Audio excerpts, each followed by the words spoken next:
Hey everyone, I hope you're all well.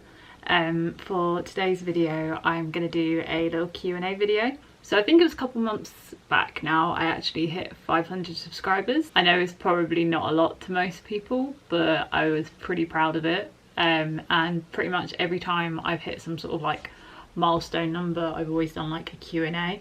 So the first question is, how's lockdown? I've actually not found lockdown too bad. I think the fact I've been able to work from home for this time has meant that it still felt quite normal. I've still had kind of a routine. I'm a person that's very go and very busy all the time. Being able to chill out at home has been quite nice. But like now I'm getting to the point where I am getting pretty bored a lot of the time, and I am really starting to miss like family and friends. And so now as well, as of 2 days ago, I have now been furloughed for 3 weeks. My work has decided to furlough me and pretty much the entirety of my team, because obviously they are struggling financially. So if they furlough us, it means they get our wages paid by the government. Very glad to be working for like the majority of the lockdown, because I could have been furloughed at the very beginning of this and not have worked for like 3 months, and I think I would have gone mad. But the fact that we're getting kind of 3 months into lockdown, I feel like I'm running out of stuff to do. So being furloughed at this point, what am I going to fill that time with, really? So the next question is, what have you achieved since being in lockdown? So as I said, I kind of have taken the whole lockdown period as a chance to kind of recharge my batteries and kind of just chill out. Sort of 3 things that I'm proud of that I've managed to do while being in lockdown. I think just one, keeping sane, learning to adapt to working from home and being at home a lot more and still managing to be productive in my job. Obviously I'm not working now, but that has been a big part of lockdown for me. So one thing we've managed to do since being in lockdown is actually unpack all the boxes in the house. We still had a few boxes and stuff that just needed to be put away. So yeah, we finally managed to do all that and just get the house in a state that like we're happy with, and there's only like an odd few things we want to get now for the house once lockdown's kind of lifted and shops are like properly reopened. Last big thing I feel like I've achieved while being in lockdown is getting into running a lot more. So I was actually meant to run a 10k race this year. Even though I wasn't doing the race anymore, I didn't want that to stop me from being committed to running regularly. I've been going out like 2, maybe 3 times a week pretty much since the beginning of the year. The longest I've actually managed to run is 7k, which I'm pretty proud of. I've never been a runner, probably couldn't run for longer than 2 minutes this time last year.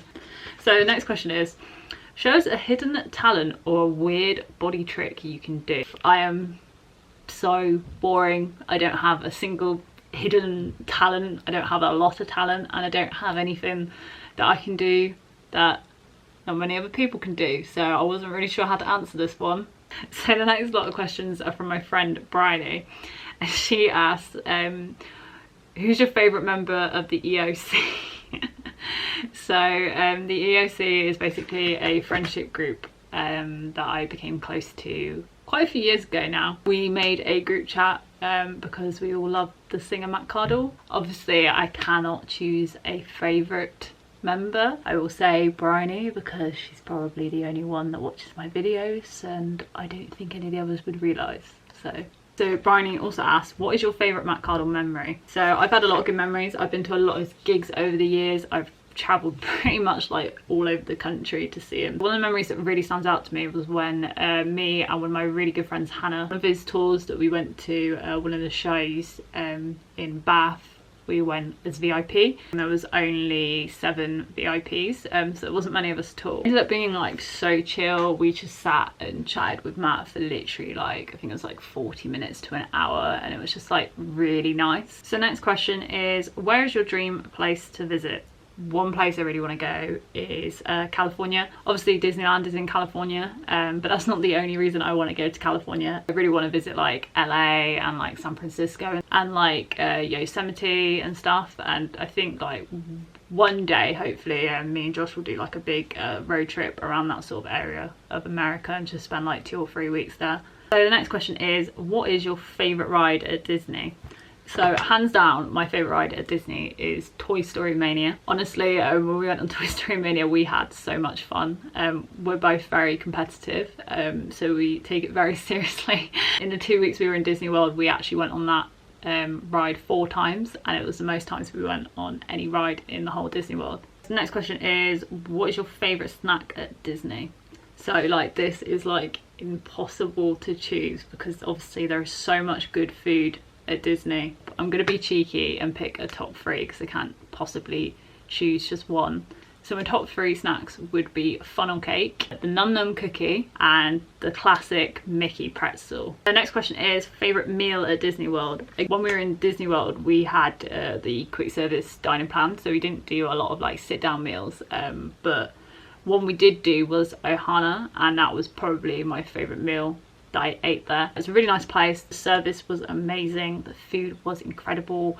Like, it's all you can eat food. They bring it out fresh to you, and honestly, it tasted amazing. So Kirsty's gone a really basic question and asked, what is your favourite colour and why? My favourite colour probably is like a blue or a purple. They're quite like calming colours. So now another question that Kirsty has asked. If you were a fish, which fish would you be? This is not something I think about regularly, to be honest. I'd probably say like something like a seahorse. I think seahorses look really pretty, but I feel like I relate to a seahorse because they can't swim very well. And I also can't swim very well. Obviously, being a seahorse, I wouldn't have to be pregnant, so I think that's a win-win really. If you could only listen to one Scout for Girls song ever again, which one would you pick? I would probably pick Posh Girls. Posh Girls is probably my favourite Scout for Girls song. It is such an absolute bop. I feel like I could never tire of listening to it. It is like my jam. Such a fun song to listen to, and like, it's so great to hear live as well. You can't help but have a good time when that song is on. So the next question is, when are you getting married or having a baby? Me and Josh have been together for like 7 years now, and I wouldn't say either of those things are on our radar. I think obviously we will get married at some point. Our main focus at the moment is saving for a deposit for a house. And with the whole kids thing, neither of us are really interested in having kids, to be honest. I'm sure it will change one day and we may want to have kids, but it's definitely not something that will happen for at least like the next 5 years or so. I don't imagine I will have kids before 30, to be honest. So the next question is, when and why did you start straightening your hair? Do you have a curly hair pic from childhood? I had quite curly hair as a very young child. I will try and find some photos and insert them in the video. I don't think I have many because I think obviously my mum has most of them. When I got a bit older, so like I'd probably say like 10, 11, I really hated my hair. It was very frizzy. I feel like neither me or my mum really knew how to handle my hair. So she actually let me straighten it for the first time, I think, when I was probably about 10 years old. By the time I got to secondary school, it's really bad. I was probably straightening it like pretty much every day through secondary school until I got to about like 18. And it's just like completely ruined my hair. So I'm guessing the reason this question has probably been asked is because since lockdown, I've been trying to do the curly girl method. I've mentioned it a few times on social media. As you can see though, my hair isn't really that curly today. I mean, it doesn't actually look too bad today. It's kind of got like slight waves to it.